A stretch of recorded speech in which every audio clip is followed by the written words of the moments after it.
Tawid-tawid, natutulala sa nakakaakit-akit mong tinatangi.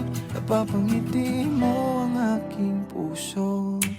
Giliw, di mapigil ang bugso ng damdamin ko. Mukhang I'm a lit kid beat. Partido mo to, paki-like lang at mag-subscribe. Nandito nga pala tayo sa Marilaki Highway at dito tayo dadaan sa Barangay Cuyambay, Tanay Rizal. Dito ako dumaan kasi pag nag-waste ka, doon ka ituturo sa daang Padaranak. Kaya dito tayo dadaan kasi mas malapit dito at mas maayos ang kalsada. Sigurado hindi kayo maliligaw kasi may mga signboard naman kayong makikita. Tanong tayo dito. Yan tayo lang yung dagat-dagatan eh. Tanong tayo dito. Ay, saan po yung dagat-dagatan? Ay, ito paglito dyan. Okay, salamat po. Thank you. Yan, nagtanong nga tayo eh. Hindi natin kasi alam yung yung way. O, tama naman ito, tinutundok na. Napatanong na nga tayo dahil nawala ng signal ang cellphone ko.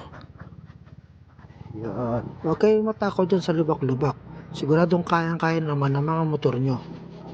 At konting diretso na lang ay makakarating na rin tayo sa Dagat-Digatan campsite. Ganda.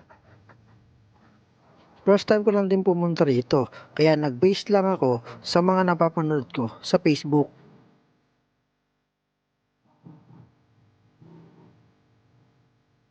Yun. Ito, dikit-dikit pala yan. Ito na nga, nakarating na tayo sa Dagat-Digatan campsite. Yun, ito, Dagat-Digatan campsite. Dito na nga rin ako nag-parking sa labas at ang parking fee ay 30 pesos para sa mga motor.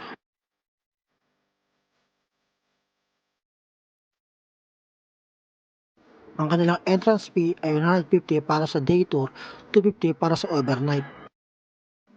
Ito naman ang kanilang mga activities. Meron din tayong dapat sundin na rules para mapanatili natin ang kaayusan at kalinisan ng campsite.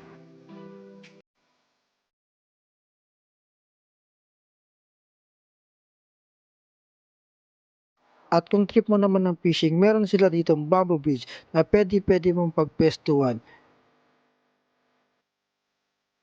Meron sila ditong dalawang klase ng pool, isang pambata at isang pang matanda, na sigurado mag-i-enjoy ang iyong pamilya.